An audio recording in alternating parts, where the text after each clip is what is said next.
Armstrong அண்ணன் அவருடைய இழப்பு எப்படி இருக்குது கட்சி நிர்வாகிகள்? இது கட்சிக்கு மட்டும் இல்லை, சமுதாயத்துக்கு ஒரு பெரிய இழப்பு தான் அது.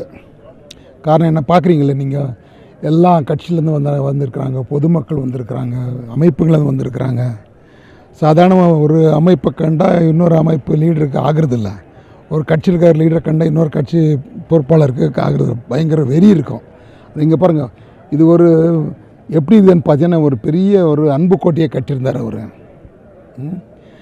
எல்லாமே ஜாதி மதம் கட்சி அமைப்பு எல்லாமே தாண்டி வந்திருக்காங்க ஜனங்க. நீங்கள் காலைல பார்க்கணுமா இருந்துச்சு, வந்த யாருமே ஆகட்டும், ஆணாகட்டும் பெண்ணாகட்டும், அழாமல் கண்ணீர் வடியாமல் போனதே இல்லை. அந்த அளவுக்கு ஒரு பாசத்தை கொட்டினாங்க எல்லாருமே. பெரிய இழப்பு இது. It's a big loss not only for the party, our party, it's a big loss for the entire society.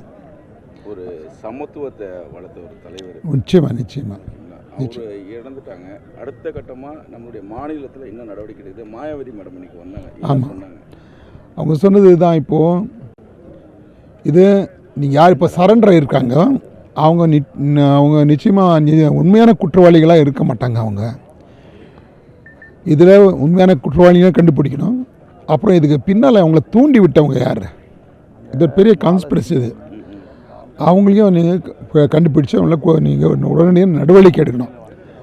அப்புறம் எங்களுக்கு இங்கே ஸ்டேட் கவர்மெண்ட்டில் எங்களுக்கு நம்பிக்கை இல்லை. ஏன்னா இந்த மாதிரி ஒரு இழப்பு நடந்துருக்குதுன்னு சொன்னால், அதுவும் ஒரு தலைவனுக்கு, ஒரு கட்சியோட தலைவன் இவ்வளோ பெரிய ஒரு ஜனத்தொகையை பின்னாடி இருக்கிற ஒரு கட்சி தலைவனுக்கு இந்த நடந்ததுன்னா சாதாரண மக்களுக்கு என்ன நடக்கும் இங்கே?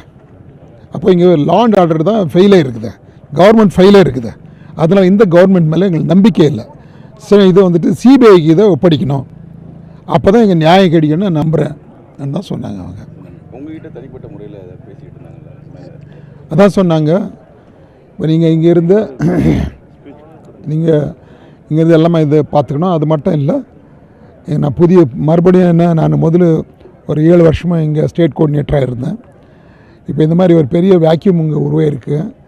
நிறைய நம்ம பொறுப்பாளர்கள்லாம் சொன்னாங்க, மறுபடியும் உங்களை இங்கே தேசிய கோஆர்டினேட்டராக போட்டால் தான் இங்கே கட்சியை நம்ம வளர்க்க முடியும் அப்படின்ட்டு. அதனால் மறுபடியும் நீங்கள் எங்கள் ஸ்டேட் கோஆர்டினேட்டராக வந்து பொறுப்பெடுத்துக்கணும். அது மட்டும் இல்லை, இவர் ஆம்ஸ்ட்ராங் கூட உங்கள் மேலே ஒரு நிறைய ரொம்ப பாசம் வச்சுருந்தேன், நம்பிக்கை வச்சுருந்தாங்க. அதனால் you should come and take the responsibility once அகெயின்னு சொல்லிட்டு எங்களுக்கு சொன்னாங்க.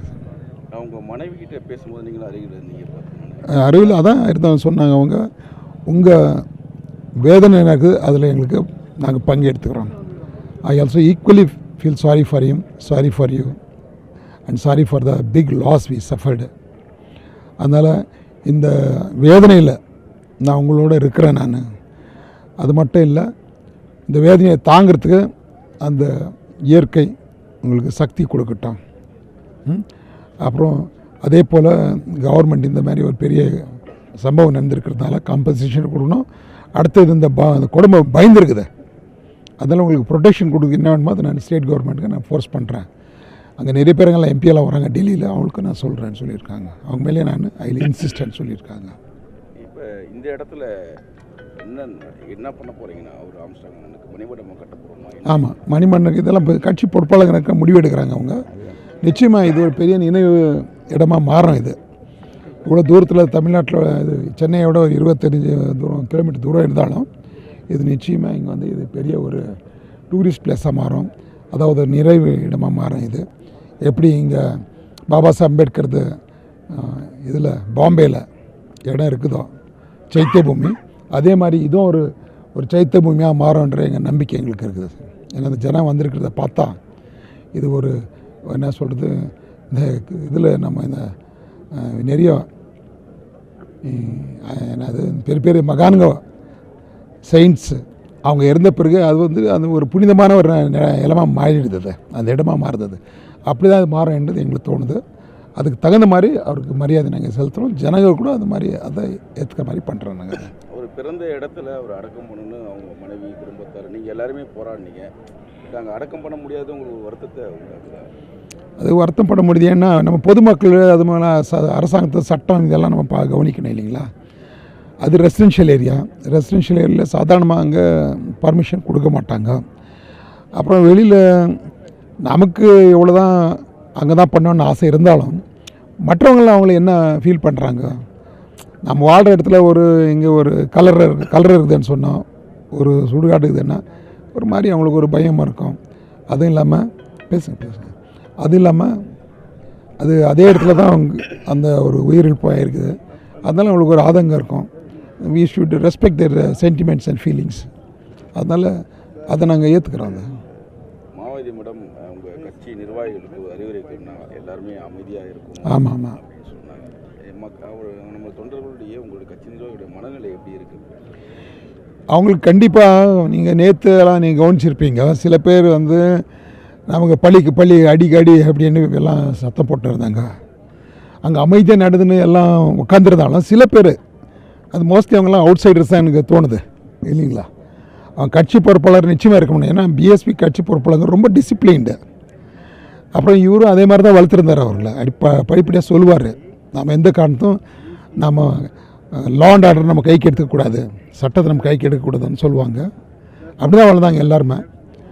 ஆனால் சில பேர் வந்துட்டு வாங்க வெளியில் போகலாம், மறியல் செய்யலாம், நம்ம பஸ்ஸை நிறுத்தலாம், பஸ்ஸை நிறுத்த வெளியில் போனால் அது பஸ்ஸை கொளுத்துவாங்க, வேறு ஏதாவது பண்ணுவாங்க அவங்க. அப்படி கூட ஒரு தூண்டுறதுக்கு ஏற்பாடு செய்தாங்க. அப்போ இவங்க ரொம்ப எமோஷ்னலாக இருந்தாங்க. அப்படி ஆகிற சம்பவம் இருந்துச்சு.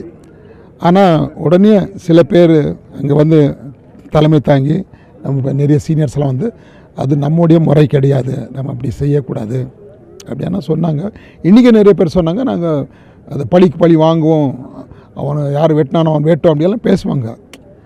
ஆனால் அது அந்த நேரத்தில் அப்படி ஃபீல் ஆகுது. நான் யாருமே அந்த மாதிரி பண்ணாதீங்க, எந்த காரணத்தும் சட்டத்தினையே கையால் எடுக்கக்கூடாது, சட்டப்பிரகாரமாக நம்ம என்ன செய்யணுமோ அதை செய்யலாம். அதை நாம் being the followers Baba Saheb Ambedkar நாமளே சட்டத்தை எதிர்த்தான்னு சொன்னாங்க. அப்போ எவன் ஃபாலோ பண்ணுவான்? இதை யார் இதை மதிக்குவான்? நம்ம முதல்ல அதை மதித்து காட்டணும். அரசு அமைப்பு சட்டத்தையும் இந்த நாட்டுடைய சட்டத்தையும் நம்ம முதல்ல மதிக்கணும். நாமளே மதிக்கல, இந்த நாட்டுக்கு சட்டம் எழுதின ஒரு மகானுடைய தொண்டர்கள் குழந்தைங்க நாமளே மதிக்கலாம், வேறு யார் மதிக்கிறாங்க அதை அப்படின்னு சொன்னால் எல்லாம் அமைதியாயிட்டாங்க. அப்புறம் அந்த அந்த அந்த மெசேஜ் என்ன இருக்குது, அந்த மெசேஜ் ரொம்ப ஆழத்துக்கு போச்சு. அது